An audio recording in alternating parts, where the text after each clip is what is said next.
So how is everyone this evening? All right. Already clapping. Wow. Okay. There's a lot of excitement in the air then. Well, first off, on behalf of Fort Ligonier, myself, the entire staff, I want to thank you all for joining us this evening. For those of you, I see a lot of familiar faces in the crowd tonight. This is a great turnout to remember Arthur St. Clair. And for those of you who don't know me, my name is Matt Gall. I'm the Director of Education here at Fort Ligonier and at our partner site, Braddock's Battlefield History Center. And I first want to take a moment to recognize those who have come before me and, of course, the staff here.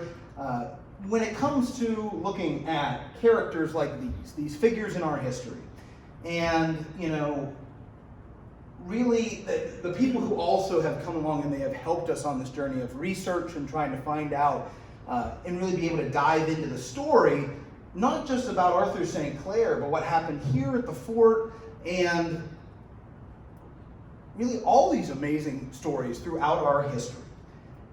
So especially as we are preparing to celebrate the road to the American Revolution and the birth of our country over 250 years ago, and especially the 250th anniversary of Westmoreland County. That's part of the reason why we are focusing on Westmoreland County's favorite son, even though he wasn't from here, but someone who's very special to Westmoreland County.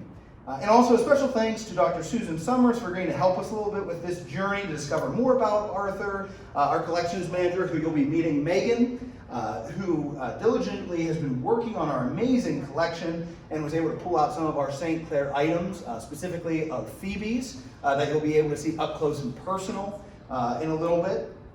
And then again, of course, to all of you.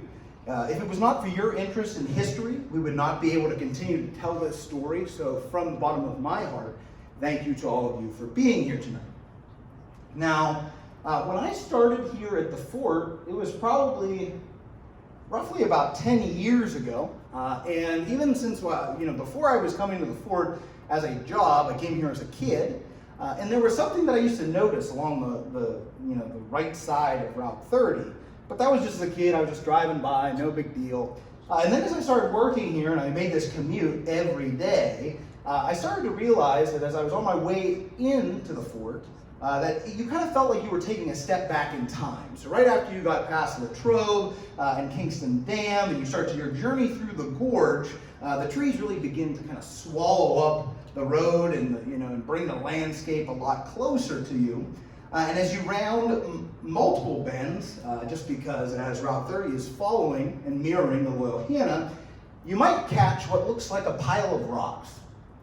Or, if you blink, you're probably going to miss that pile of rocks and keep on going until you arrive in Ligonier. Now, if you know what I'm talking about, you know I'm talking about this. And that is going to be this marker that identifies a hollow that if you would actually follow would lead up to the place where Arthur St. Clair spent his final days. And I think that while he was spending those final days, quite possibly reminiscing about days gone by and how he had found himself now just to be a relic of the Revolution. And just like that marker, if you would flip the page accidentally in your history book, you might miss Arthur St. Clair. Much of his fame tended to come from what were considered debacles, such as at Ticonderoga, or simply defeat, such as St. Clair's defeat, or what we know also as the Battle of the Wabash. But there's much more to this forgotten founding father that has actually probably been, forgotten. Some of the primary source information, though, helps us to paint a better portrait of a story of both perseverance and incredible difficulty. His story, beginning like many others of young men of the period seeing opportunity of a new life, even if that meant he would have to create some of the details of that new life by himself. And that is because Arthur was actually born in Scotland in 1736 in Thurso, his name being Arthur Sinclair. Sinclair, not St. Clair. And upon realizing the opportunities were limited for him as he was not the eldest son, he was faced with a much smaller list of choices for how he could rise through the ranks of society and make a living. A military career was probably the most logical choice for him, as it was for many in the same circumstances. Even if we look at young George Washington, his life was shaped by the military and the patronage he would find due to his familial ties and military relationships. But Washington had his half-brother Lawrence, he had the Fairfax family, and others who were willing to speak on his behalf. Arthur had Arthur. He had himself. And he was luckily able to probably put together enough money to purchase a commission in the 60th Regiment. And when he did that, he left for Maryland in 1756. The 60th Regiment was actually here at Fort Ligonier, where we're at tonight, of course. But Arthur was not part of the group that was here in 1758 with the Forbes campaign. Now, what's interesting about Arthur, too, is that apparently on his way out of Scotland, Arthur had to make a little bit of that luck for himself. So when he was leaving, he drew down on a few lines of credit of a cousin by marriage. And the reason we know this is due to a letter to his aunt, where he actually acknowledged this act when he was responding to his cousin. And in this, he said, "I don't very well know how to inform you that I have drawn upon you for 45 pounds, nor how to apologize for it. But by telling you I was under an absolute necessity of doing it, as well to be provided with a little money as to furnish myself with clothes and other necessaries for the ensuing campaign. I am sensible it was using too much freedom, but there is no other person to whom I could have applied, and without such a sum, it would have been impossible for me to have prosecuted the scheme for a settlement for life in which I am engaged." He was sorry, but not sorry. And he begun at this time to go by St. Clair rather than Sinclair.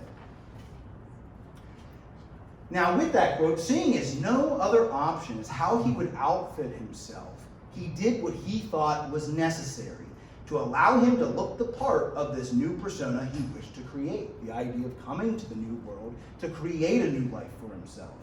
Whereas some might see this as a stunning betrayal of the image of the future Major General, we have to remember the difficulties of the 18th century. Many of these figures we have learned about since we were children, their great deeds and accomplishments struggled financially. Washington was often worried about his financials. Thomas Jefferson struggled with how to manage his estate, especially his money. Robert Morris, who has a university named after him, ended up in debtor's prison. Some of these we can attribute to poor business dealings, Revolutionary War funding, and other facets of life, but it does not change the fact that it impacted these figures in major ways. I also am not advocating stealing. I just wanted to point that out. But it does show that under threat of possible severe punishment, Arthur was committed to this new life and making himself into the man he thought he should be, no matter what the circumstances were. So Arthur was actually in the British military until roughly 1762, and most likely resigned his commission around the same time. Now, while he was in the British military, he had met his wife Phoebe Bayard, quite possibly through a mutual military officer, and they had been married in 1760. Much of the wealth that had been believed to be attributed to Phoebe and her family was tied up in a lot of land holdings and enslaved persons, making it very difficult to liquidate. This also made it difficult to adequately divide the proper inheritance, and much of the wealth that came to their marriage has been exaggerated to a certain extent over the years. This, along with the lands he received due to military service, was something, but certainly not enough to live a life of luxury devoid of hardship. So with this, Arthur now had to pivot from a military career and create himself new again. As I had said, that exaggeration of wealth in a traditional sense, it really explains why Arthur then begins to try these multiple different business ventures, really to keep his affairs in order, and as he would put it later, just to keep his head above water. As these business dealings continued to be less and less fruitful, St. Clair did travel to where we are at. Oh, look at that beautiful shot of the fort. Man, just a lovely drone shot there. He moved to Ligonier and moved his family here around 1766. and it was then that Arthur found himself in command.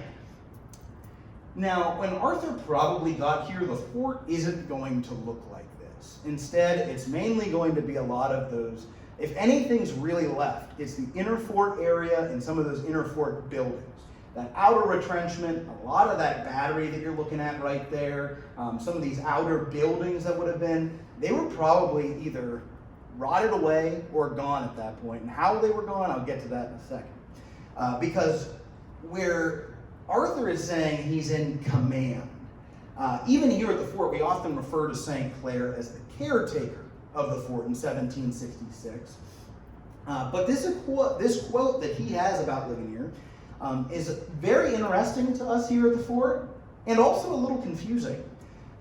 I am considered here as commanding officer, which has some small advantages attending it, as an acknowledgement annually from the people settled about the fort, and heir of some importance, which prevents my wife from reflecting upon the reverse of fortune that has happened to her as she might otherwise do, and perhaps it has the same effect on me too. St. Clair continues, I told in a former letter that I had got a promise of 2 of these forts, Bedford and Ligonier. For this of Ligonier I have a joint commission with another reduced officer. Bedford is yet no more than a promise, but on the strength of which I have taken possession and have let out houses for £40 per annum. I have wrote once or twice to Colonel Markland, who is my friend, to procure me the commission, but if it does not come soon, it will cost me a journey to New York, as £40 a year is too much to let slip through my fingers.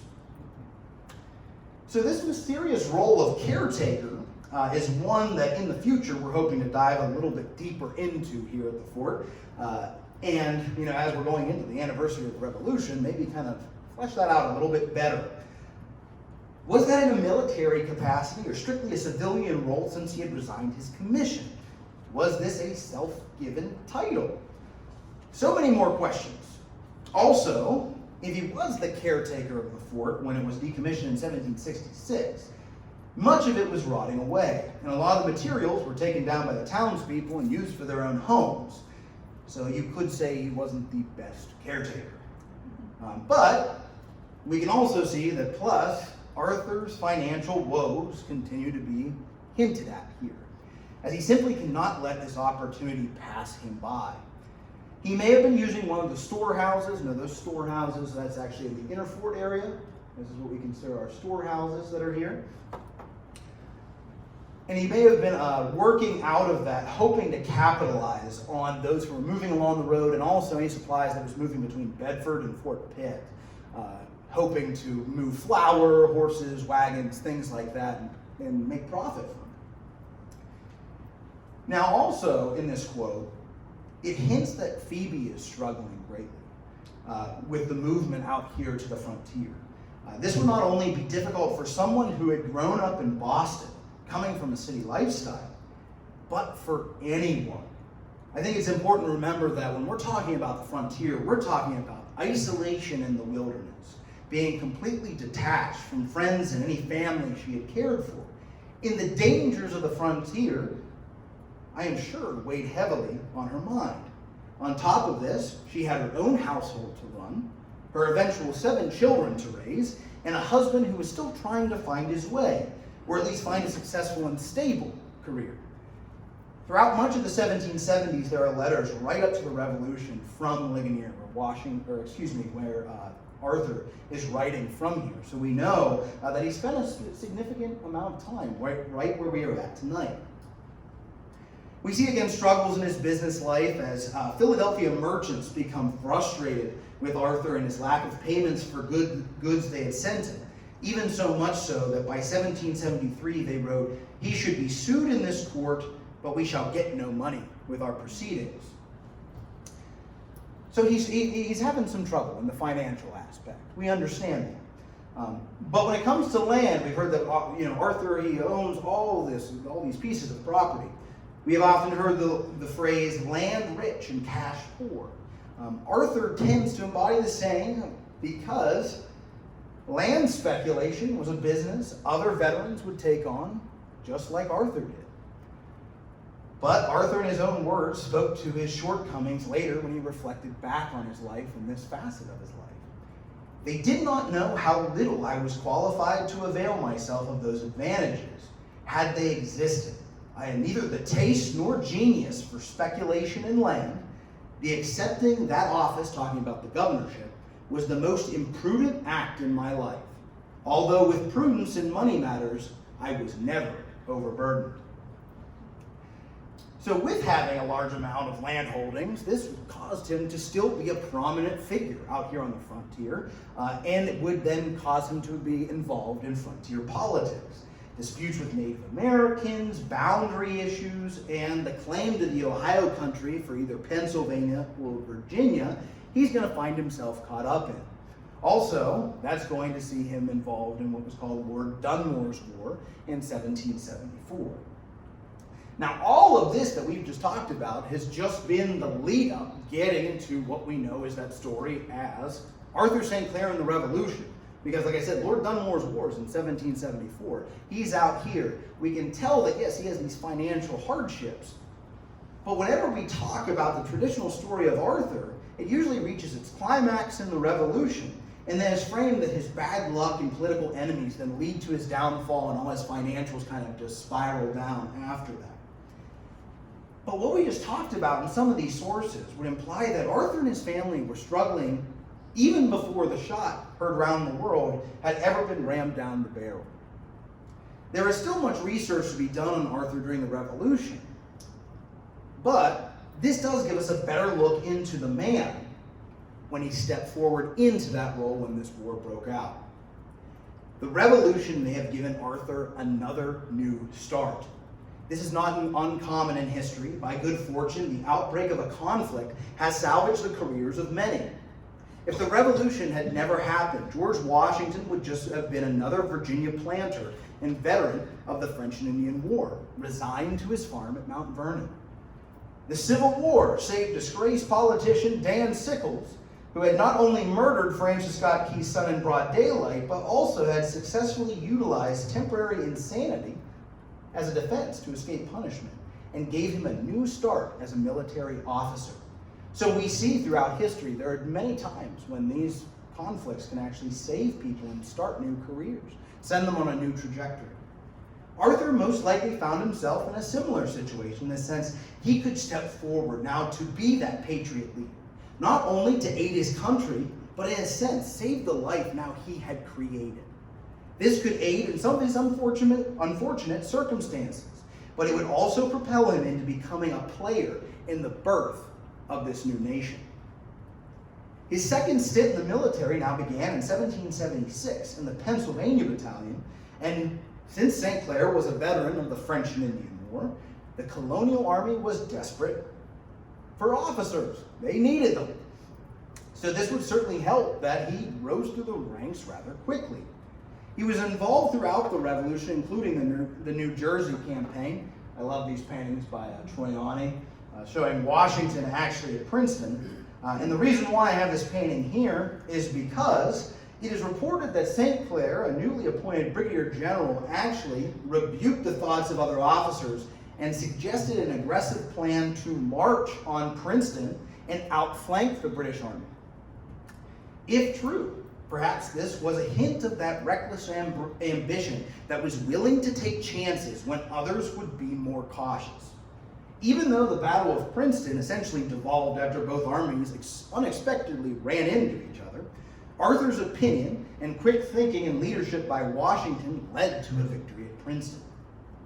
In 1777, St. Clair was placed in charge of Fort Ticonderoga. I still like our fort better, but it's very pretty. Now, when he was placed in charge of Fort Ticonderoga, the big debacle, as I mentioned earlier, was he surrendered that fort when he felt it would not be possible to defend the fortification against British artillery emplacements. Even though he was told to hold out as long as possible, he was worried his smaller force would be annihilated by the larger enemy. After a council of war, he took his chance and evacuated his army. A quote attributed to Arthur about this incident by another officer later said, that he could save his character and lose the army, or save the army and lose his character. Now, St. Clair's military reputation is going to take some hits, not only from this, just because there's still the court of public opinion that's going to happen to St. Clair. Even though there was a court-martial and he was exonerated, his reputation is never going to fully recover in the sense of in the Revolution. He would remain in the army, but was never again entrusted with that type of command. And even his relationship with Washington is probably not one as unique as some have suggested, but actually more typical of Washington. Keeping a very close-knit circle of a few individuals and keeping everyone else at an arm's length. Arthur was a military officer and was treated as such by Washington, and much of their relationship was probably kept to a strictly professional manner. Again, throughout the Revolution, the fact that afterwards, if that's in 1777 at Fort Ticonderoga, the war still has quite a few years left. If they had such a good relationship, you might think he'd be put in command of something really major again. But when the war does finally come to an end in 1783, and independence has been won, Arthur again is faced with that question, as so many of these people were. What's next? What do I do next? He does return to his frontier political life, but when public office then calls again, Arthur answers, and he represents Pennsylvania at the Continental Congress or Confederation Congress, and in 1787 serves as president of that body, and he was the president of the 7th Congress. That same year, the Northwest Ordinance was passed and created the Northwest Territory, with which Arthur would be appointed to serve as the first governor. Interesting that the ordinance happened right after that he was appointed governor. This, as well as years of broken treaties and promises and settlement further and further west, led to incredibly difficult dealings with the various native tribes that were throughout the area. And Arthur really found a lot of his responsibilities being devoted to this. So as those relationships actually worsened, in 1791, St. Clair is going to head an expedition against those tribes in the region as a major general. And of course, this is met with disaster. Now, the way this battle unfolds is something we see similar if we look back to the French and Indian War and we look back to 1755, almost 40 years earlier. We see a battle plan by native warriors that nearly encircles this army and annihilates this force. They rain down deadly fire from the flanks, nearly, like I said, nearly coming and closing that circle around St. Clair's army. It is decimated, and it's suffering the worst defeat of an Anglo force by Native Americans in history.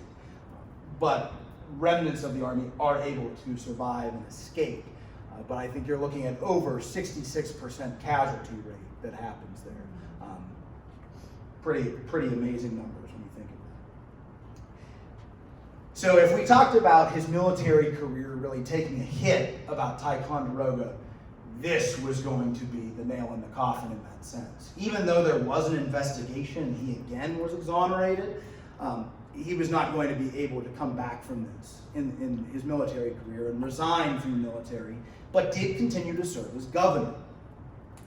So perhaps during this time, or even before the Battle of the Wabash, he used funds in support of his office as governor, that he was able to try and get those funds, use them for his job, and hoping he'd be paid back for those.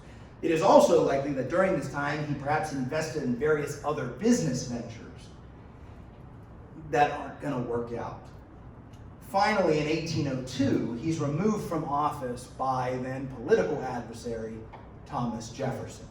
So as I mentioned earlier, when we think about those political opponents of his, the people who did not disagree with him, that finally comes in 1802 when he is removed from office. So after all of this has happened, Arthur then decides he's going to retire back after such a storied career to Ligonier, where he made his home at the Hermitage. So there's the Hermitage right there. It's like this postcard. The Hermitage, the old home of General Arthur St. Clair. And of course, you guys will be able to see the parlor in a little bit here.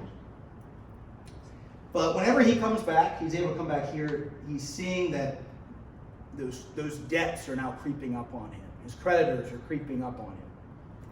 And the end of Arthur's life does not come until 1818. But it was in this period, kind of that time in between 1802 and 1818, that all those financial burdens that haunted him for years, the self-made man, would finally return to claim it. His various business ventures had not turned out. His land dealings had not been successful. And any money that he did front for the revolution or his office as governor was not paid back to him. The Hermitage, this lovely home you see here, was auctioned off, not recouping anywhere near what it was worth. The items he had acquired over the years in an attempt to give the likeness of this esteemed gentleman of the time were sold. And the Revolutionary War general moved on to the ridge and into a small tavern. And that's actually where you see this. There's a marker where this tavern or this kind of cabin was up on Chestnut Ridge. This is actually kind of a little bit off the road, and you can go. And if you're driving along, the neighbors have always been very nice when I have stopped there. What are you doing over there? Oh, we're just history lovers. They're like, we like you guys. Thanks for coming up. But you go up there. This first picture, that's the close up of the marker there. And the old story was actually it's hard to see here, but there's kind of a bump in the earth there. And the thought was that there was a stone under there, and that's where the actual tavern had been. That it was kind of like one of the first steps that was there. That's the old story, of course. But if you go up there on the ridge and you kind of put yourself back in the 1700s, you have to imagine what this would have been like. You go up on the ridge when the wind's blowing up there and the wind's howling and you get into the winter, it is not necessarily fun. If anyone lives on the ridge, I'm sure you enjoy it, and that's fine. But if we hear from when William Henry Smith wrote about Arthur, he talked about the biographer of General Lewis Cass describing General St. Clair was a most interesting relic of the Revolutionary period. Tall, erect, though advanced in years, was well educated, gentlemanly, thoroughly acquainted with the world, and abounding in anecdotes, descriptive of the men and scenes he encountered. According to Elisha Whittlesey, I love the Whittlesey, they saw him in 1850, and he noted, first off, he had no grain for our horses. This man up on the ridge, he doesn't have much left. Then went on to say, I never was in the presence of a man that caused me to feel the same degree of esteem and veneration. When we entered, he rose with dignity and received us most courteously. And finally, poverty did not cause him to lose his self-respect, and where he now living, his personal appearance would command universal admiration. So even at the end, when he's up on the ridge in the tavern, he was playing the part. But by this point, he had become what he created. He had become the patriot general. He had become the public figure. And now he had become the forgotten founding father. Arthur spent his last days on that desolate ridge, as Whittlesey put it, more likely entertaining the few guests who stopped along the road, regaling them with stories of his time in the Revolution or in public office. But I often wonder what he was thinking about when he was alone. On August 30th, 1818, Arthur hitched his horse to a small wagon and stepped into that wagon and prepared to go down the ridge and into town. He had undoubtedly made this journey many times and was used to the turns and the ruts in the road and the trees he would pass on the way. Now over 80, the pace of his life had slowed from the energetic one it had once been in his younger days, and perhaps he was finally resigned to the man he had become. Somewhere along the road that day, he was thrown from his wagon and fell into a coma. He was found and brought back to the cabin on the ridge, where he died the following morning. Only 18 days later, Phoebe followed her husband. She had followed him into this wild and dismal frontier, created a family with him, supported his goals and ambitions, and now she left the world with him. And they are buried in Greensburg, where you can still go visit this marker in St. Clair Park, which is appropriately named. So as we come to the end here, this part of our program, because like I said, Megan was nice enough to be able to pull out some of Phoebe's dresses. I really highly encourage you to go and just take a moment in the parlor over in our museum. Take a moment to imagine Arthur or Phoebe spending their time entertaining their guests, and when they came out here and when he came here to create a new life. The parlor not only stands as a memorial to the forgotten founding father, but a testament to an immigrant, a patriot, perhaps a scoundrel, but a truly American story that was Arthur St. Clair.